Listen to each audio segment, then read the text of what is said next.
So for those of you in the room who don't know who Property Council is, and no doubt most of you, if not all of you do, just in case, I'll just give you a quick sample of who we have as members. We're quite unique in terms of a membership body in that we have industrial, commercial, residential, professional services, local and central government agencies and so on. So it's a very wide array of industry membership. And it really does bring a depth and experience and a breadth to the work that we do, and we very much appreciate our members. And if you are here today, hats off to you. So what I'm going to do is briefly outline some of our current work program and highlight a couple of issues, particularly as they relate to green property issues. So let's start with our current research. So we're looking into first the cost of materials and supply chain issues, attempting to track where things are going to head from here in partnership with Ryder Levitt Bucknell and NZIER. It's time to get a few things on public record now, because we're deeply concerned about where things may end up, say, a year from now. We're also putting a campaign plan around new stats on how much we all, you here in the room, as a property sector, contribute to New Zealand's economy. We last published this a while ago, but this time we're adding green property metrics, listed company evaluation, and a great section on how everyday Kiwis connect to property via their KiwiSaver schemes, and they might not know it. So look forward to that, and we'll release that very soon. It's also Women in Property's 20th anniversary this year. So there'll be a series of fantastic events, look out for those. Additionally, we've got research emerging on gender balance, and that's in partnership with Global Women and McKinsey. So we're creating a benchmark to create success from here on the gender diversity topic. Now, this next slide is going to take a little bit of absorbing, but I want you to cast your eyes down the left-hand column first. So now onto the advocacy space, the major reforms that the government has coming all of our way. So if you just cast your eyes down that left-hand column, you'll see the major reforms outlined there: resource management, climate change commission, local government reform, building for climate change. We've thrown in health, clearly not a property sector issue for our purposes today, but in the context of everything else, important to include there. Naturally, we're looking at all of this through a development community lens, and I want to acknowledge the assistance of my colleague Liam Kernahan for this alignment slide. He and my other colleague Natalia Tripotova are here today, so if at any point you want to have a Property Council New Zealand discussion, come see us.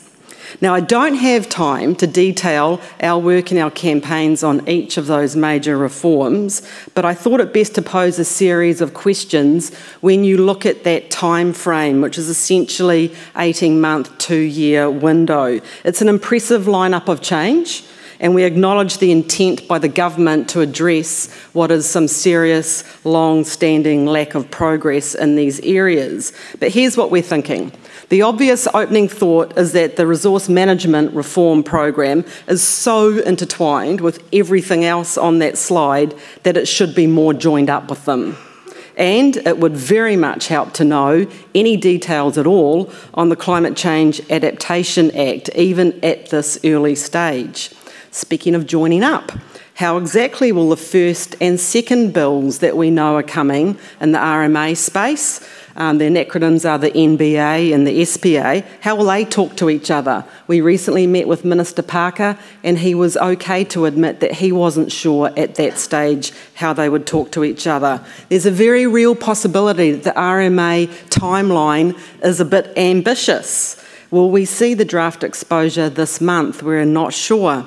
Expect to see, though, obviously, more temporary tack-on band-aids through Parliament to the RMA while we wait for this to unfold. Local government reforms seem to be on the slow burner, a 2-year program for that, and so the critical topic of local government funding is not being addressed still. Now, we also need clarity around some of the changes that the climate change budget requires of developers. The government should acknowledge some of the big levers that it has to pull using the public sector, and I thought it was really good to hear Stephen from the Climate Change Commission acknowledge this. We need to work hand in hand with the government, and the incentive structures need to be very clear for all of us. The government could acknowledge better, I think, the work that the private sector is already doing. Green Star, neighbours, solar, double glazing, more resilient materials and so on. That would be fantastic. And it's not on this timeline, but recent housing announcements and tax implications. We all know they're going to have an impact. We can't quite see how yet, but add it to the pile of reform. And then finally, some series of solutions-focused questions that maybe you want to ask. Where is, on here, the most important climate change release opportunity best housed? Where is the government's biggest bang for buck up here on the slide? Is it by marrying up all these reforms timelines? Or is it having the Climate Change Adaptation Act in a great space? Is it having the climate change Cabinet Ministers grouping really in sync? Is it the Climate Change Commission keeping their guidance robust and, more importantly, compelling? Or is it a combo of all of those things? And would one need to lead out over the others? Is that another way of saying which minister will win? All right. The other work programs, that's not all, but wait, there's more. So think about this work program overlaid on top of what I've just shown you and the impact on us as a development community. So the Fire and Emergency Funding Review, just announced last week, the government are going to stick with an insurance-based model. We strongly oppose that, preferring a property-based and data-driven model. We'll meet with Minister Tonetti shortly. Seismic strengthening and C5 issues, very much on our radar, very focused on this in the Wellington space. So it was great to meet with the Wellington Central MP, otherwise known as the Minister of Finance. Unit Titles Act, we're suggesting quite a few changes in this space to the bill, particularly on disclosure causes. And then we've got the LTP season, long-term plans for council around the country. We're working through the implications for our members on that and the true nature of the impact of COVID. Sometimes the numbers aren't quite what we're told. And we're not sure that we want to see COVID as a cover-all excuse for some of the big decisions that could be made there. For Aucklanders in the room, we're pleased to really have an active and an early conversation with Auckland Council on both the implications of the National Policy Statement on urban development, expect view shafts and special character discussions to come back up, and the rewrite of DCs. Obviously an issue all around the country, but we're really engaging with Auckland Council at the moment. Inland revenue, deep sigh. So it's really lucky that we've had pre-engagement with them recently on the interest deductibility announcements, and we did so largely centred on those announcements' impacts on the second-hand market for build to rent. So if I just now segue into build to rent, we're really keen on this topic and have done quite a bit of engagement in this space with the government. It's a no-brainer for the government if they want to achieve their housing objectives around supply to unlock BTR at scale.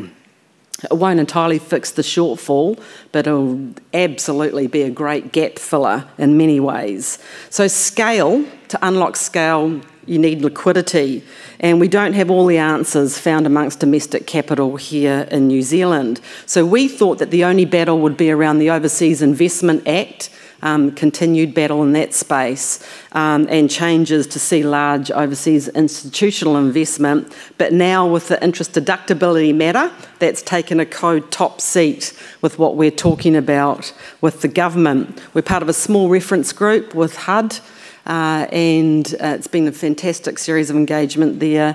We're also in there with CHIPS, iwi providers and Kāinga Ora, because of course the build to rent asset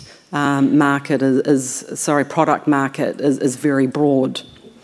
Today I just want to quickly finish on unpacking some of the green building opportunity with build to rent. So the role of sustainability and buildings and green buildings has become more and more relevant to build to rent as time has gone on. You only need to look at the UK market for that. So build to rent as a longer term investment case needs to optimise expenditure, right, in order to extract value. Sustainability and reducing power and utility requirements and therefore cost are very real metrics. Every dollar saved through efficient buildings goes directly to the bottom line of capital value. Very large institutional investors, particularly pension funds, have long-term investment horizons, as I've just said. It was really good, Lloyd, wherever you are, for that green dollars and cents chat, because this is exactly what I'm talking about here. So those large institutional investors have also very defined ESG policies with a heavy onus on corporate responsibility. It isn't just a lip service thing for them, it's increasingly directly impacting on their investment decisions on whether to acquire or not. So for build-to-rent developers at scale, it'll be a no-brainer to incorporate for investors outside of those earlier financial benefits I outlined. Now, just one more level of detail here and I'll finish.